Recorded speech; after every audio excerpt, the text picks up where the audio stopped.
Rodrigo, é isso, vamos aproveitar então, até que essa pergunta, ela cabe agora. Existe vida após a morte? É uma eterna discussão, né? Há religiões que Uhum. dizem que sim, outras que dizem que não. Na verdade, dentro do mundo das religiões, existem as seguintes opções, eu vou dizer qual delas que eu adoto, tá bom? Sim, As religiões espiritualistas, espíritas, acreditam na reencarnação. sim, Reencarnação. Que a pessoa morre e ela reencarna. Alguns ramos, por exemplo, de religiões hindus, chegam a dizer que você pode reencarnar até como uma formiga, como uma minhoca, como qualquer coisa, todo ser vivo. Por isso que eles são veganos. Eles não podem comer nenhum ser vivo, porque pode, né? Tem essa visão da reencarnação. Aqui no Brasil é mais conhecido como a linha do kardecismo, da Umbanda, etc., que a pessoa reencarna. A segunda maneira que alguns têm é a crença na ressurreição da carne. Aí a crença da ressurreição da carne tem dois segmentos. Um segmento mais comum no Brasil, da Igreja Católica e da maior parte das igrejas evangélicas, acreditam, por exemplo, que a pessoa morreu e a alma dela já está na glória com Deus. Aí tem a missa do sétimo dia, acender vela para as almas, que a alma já está lá. Então ele acentua a imortalidade da alma. eu não sei, Um porque outro tem tanta gente ruim aqui, Rodrigo, que eu não sei se vai direto para o lado de. exatamente. Um outro segmento, que é o que eu adoto, acredito o seguinte, que quando as pessoas morrem, sendo elas, na verdade ninguém é bom ou mal, né? Essa é uma dicotomia muito ruim, porque eu tenho meus defeitos, você tem os seus, eu tenho minhas virtudes, mas vamos dizer o seguinte, todo mundo é pecador, mas algumas pessoas conseguem ser impiedosas, e Deus não tem tolerância. Você está entendendo a diferença? Sim, eu É, gosto de caráter, né? O caráter. Exatamente, exatamente. Defeito o Rodrigo tem, a Antônia tem. Vai ter um dia, se a gente tiver uma amizade, que eu vou ter que te pedir perdão porque eu pisei na bola com você, você vai pedir perdão porque pisou na bola comigo. Mas Sim, tem pessoas que são mau caráter, você está sim, entendendo? Eles sim. são ímpios. Então, esses vão amargar o juízo de Deus. Então, o que acontece? Na visão que eu adoto, todos que morreram, todos, estão num estágio agora de inconsciência. Eles estão dormindo no pó da terra até o juízo final que acontecerá na volta de Jesus. Nesse juízo final, o que vai acontecer? De acordo com o livro de Daniel, alguns ressuscitarão para a glória, outros para a vergonha e o horror eterno. Aqueles que morreram com a vida em dia com Deus, eles ressuscitarão para receber um corpo de glória, é a ressurreição da carne, que diz o credo da Igreja Católica, e vão subir para encontrar com Cristo nos ares. Depois do período chamado milênio, aqueles outros ímpios vão ressuscitar para receber a condenação. A condenação. Então, nessa visão que, pelo menos na minha interpretação, assim que eu entendo na Bíblia, Jesus comparou várias vezes a morte com um sono. Não é uma aniquilação da alma, é uma dormição. Por exemplo, é curioso que a palavra cemitério, quem deu o nome de cemitério para o lugar dos mortos foram os cristãos primitivos que estavam sendo perseguidos por Roma. A palavra cemitério vem do grego coemiterion, ou coemiterium em latim, cemiterium ou coemitério em grego, significa dormitório. Então, os cristãos não aceitaram, os primitivos, chamar o lugar dos mortos de necrópolis, porque eles não reconheciam como a cidade dos mortos, tá certo? Eles reconheceram como um dormitório. E assim que eu entendo. Então, por exemplo, hoje eu, Rodrigo, não faria uma oração por um parente meu que morreu, tá certo? Eu não faria uma oração, porque ele não pode ver nada, ele está dormindo no pó da terra. Quando Cristo voltar, essa pessoa vai ressuscitar. Então, por exemplo, uma mãe que morreu antes da filha, ela não vai estar lá no céu vendo a filha sofrendo aqui na terra, ela vai estar numa inconsciência até a volta de Jesus. Mas eu tenho que ser honesto aqui em dizer que essa é a maneira como eu e o segmento que eu creio, que eu pertenço, acreditam. Mas há outros cristãos que pensam que não, que a pessoa morre, a alma vai direto para o céu. Há outros que pensam em estágios de amadurecimento, há os espíritas que pensam na reencarnação. Há um grupo ainda muito pequeno, mas existe, que acredita na transmigração de almas, uma coisa que vem desde Pitágoras. Não é bem a reencarnação, é uma alma sai de um corpo e migra para o outro. Existem algumas religiões de matriz africana, na África mesmo, que ainda acreditam nisso, sabe? De zumbis, por exemplo, esse tipo de coisa assim. Eu escuto muito dizer que assim, a pessoa escolheu vir no seu ventre. Então, que às vezes, outro dia eu estava numa discussão assim, por que as pessoas que são paralíticas são felizes? Por que que os cegos são felizes? As pessoas que têm uma deficiência braba, né? São pessoas felizes, mais do que quem trabalha, quem tem dinheiro, quem se diverte, quem é uma pessoa normal, né? E aí eu escutei, mas é porque essa pessoa ela escolheu vir assim.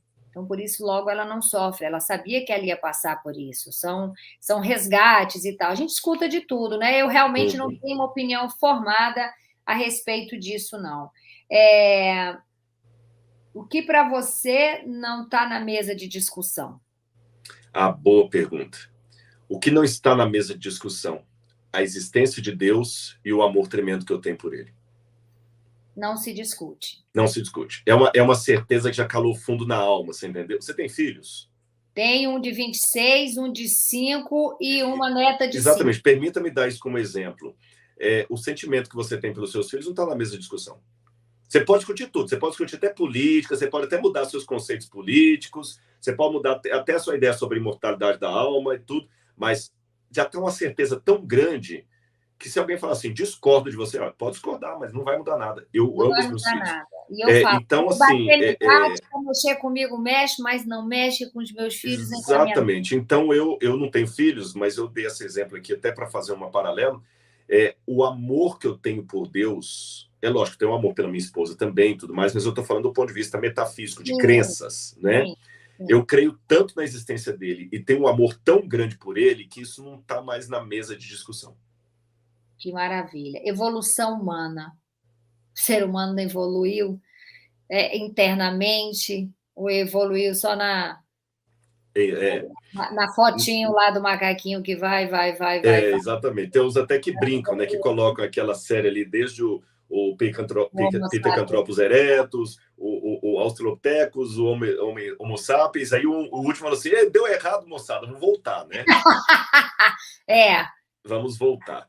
Eu não acredito nessa ideia de evolução linear, sabe? Assim, que o homem vai ascendendo, ascendendo. Mesmo os evolucionistas cientistas já descartaram um pouco desse evolucionismo social, porque ele gera crenças absurdas, como o próprio arianismo de Hitler se baseava nisso. Há uma evolução constante da sociedade e algumas evoluem mais que a outra, por isso que eles buscavam a raça ariana, que nem raça era, é. tá certo? Eu não creio nisso. Eu creio que, assim, é, há pessoas que às vezes elas amadurecem. Eu prefiro a palavra amadurecimento à palavra evolução.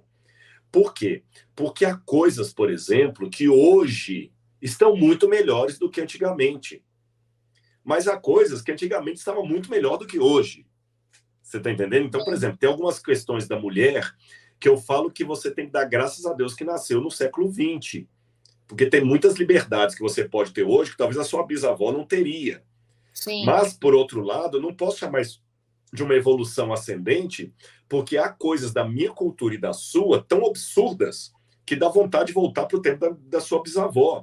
Nossa, hoje eu recebi um negócio, Rodrigo, de uma feminista fazendo uma apologia à zoofilia, né? Sexo com animal, é Mas zoofilia? isso tem na Alemanha. Teve alguém que levou na Alemanha lá uma lei proibindo, ó, só de ter a lei proibir, se eu colocar uma lei no Brasil, proibido defecar em Vou praça pública, o perguntar. pessoal defeca.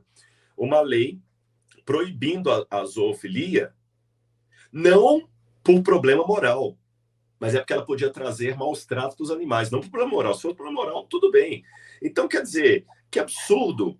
Então, sabe, a gente vive num mundo patético. Esses dias eu vi uma reportagem aí que alguém gravou. Hoje, com a internet, é difícil segurar algumas coisas, que sempre tem alguém gravando, filmando. Um professor de uma escola pública do Nordeste do Brasil, ensinando para os alunos questão de armamento e desarmamento. E o aluno, adolescente, perguntou: professor, mas vem cá, o senhor não acha que é meio errado? Não estou aqui colocando a minha opinião sobre isso, só estou dando um exemplo.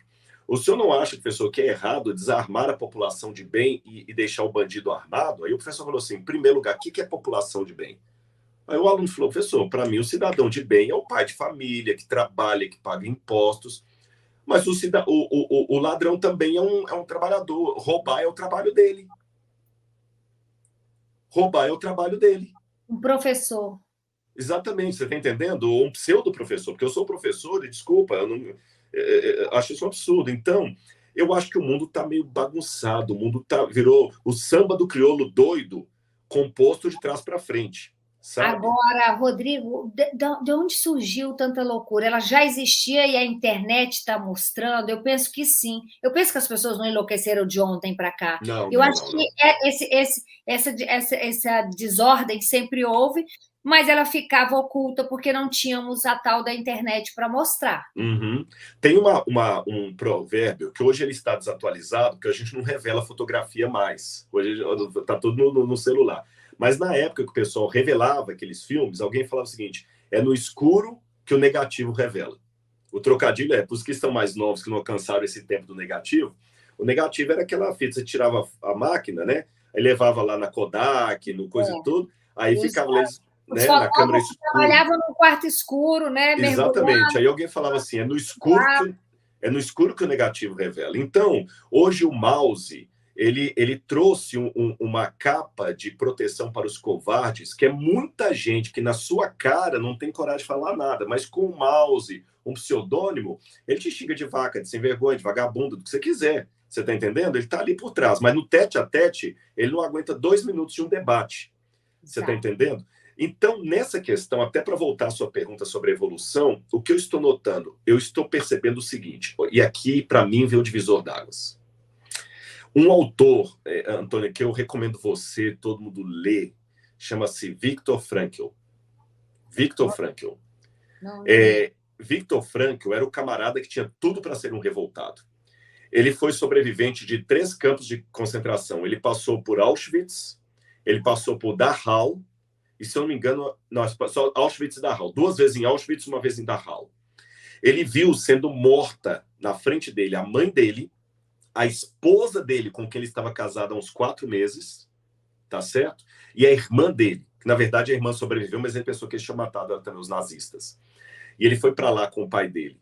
Ele viu toda a humilhação que você pode imaginar. E Viktor Frankl tinha sido discípulo de Freud. E uma das coisas que o Freud ensina de maneira muito clara, baseada nessa ideia de evolução, é o seguinte: o Freud dizia que nós só somos iguais porque nós temos muita abundância de coisas. Por exemplo, se algum dia você me chamar para jantar, vamos a gente ali jantar, minha esposa, eu, você, todo mundo, você não vai avançar no meu prato e eu não vou avançar no seu, porque tem comida para todo mundo, tá Sim. certo? Agora, segundo Freud, tire a comida, a segurança, os meios que alimentam o ser humano como tal, só 2 coisas vão sobrar em nós dois: o Eros e o Thanatos. Eros, a necessidade de afeto, segundo Freud, e o Thanatos, a necessidade de sobrevivência. Aí Freud falou: se você tirar esses detalhes, as convenções sociais caem, e a rainha da Inglaterra vai virar um bicho brigando com você pela comida, como qualquer pessoa ali da periferia, sem teto. Tudo no mesmo Só nível. que o Viktor Frankl, e aqui eu vou ilustrar a resposta que eu posso dar para você, o Viktor Frankl falou assim: o que Freud idealizou, teorizou, sentado nas poltronas de veludo de Viena, eu vi na prática. Porque no campo de concentração, nós judeus perdemos tudo. Nós perdemos o afeto, perdemos tudo, o respeito. Chegava um ponto que um judeu já nem ligava mais para ver o outro morrendo, porque você estava tão acostumado a estar andando e um cara fazendo tiro-alvo e atirando, já cai morto, você já nem... Aí o Viktor Frankl, que quando saiu de Auschwitz, ele fez a 3ª escola de psicanálise de Viena, a logoterapia. O Viktor Frankl falou o seguinte: ao contrário do que Freud disse, quando as convenções sociais estão tiradas, é aí que eu vejo a diferença. Alguns realmente, como falou Freud, faziam tudo para ter um pedaço de pão a mais. Ele entregava o companheiro. Quando alguém estava doente, ele roubava o sapato. Eu vi judeu entregando o companheiro para a morte só para ganhar uma colher a mais de sopa. Eu vi judeu se entregando ao sexo com outro só para ganhar um cigarro. Eu vi de tudo isso. Mas, ao mesmo tempo, dizia Viktor Frankl, eu vi muitos companheiros judeus virando heróis. Gente que estava com fome, dar a meia sopa que ele tinha para o outro comer, porque o outro estava doente. Eu vi judeu trocando com judeu para ser fuzilado no lugar do outro, para o outro sobreviver. Então, ao contrário do que Freud falou, disse Viktor Frankl, na hora do stress, na hora do caos, as máscaras caem. Alguns se transformam em santos, outros se transformam em porcos. E eu, como me tornei discípulo de Viktor Frankl, nesse sentido, não estou desprezando Freud, teve muita coisa boa de Freud, mas eu me tornei discípulo de Viktor Frankl, eu acho que hoje o mundo está de pernas para cima. Nós estamos vivendo uma espécie quase de holocausto, ou pré-holocausto, porque as pessoas não estão respeitando, estão cancelando, desrespeitando, brigando, xingando sem te conhecer, te humilhando. E é nesse tempo, Antônia, de crise, que alguns se transformarão em santos e outros se transformarão em porcos. Porque aquilo que eu tenho de mais profundo na hora da crise vem à tona. É no escuro que o negativo se revela. E o positivo também.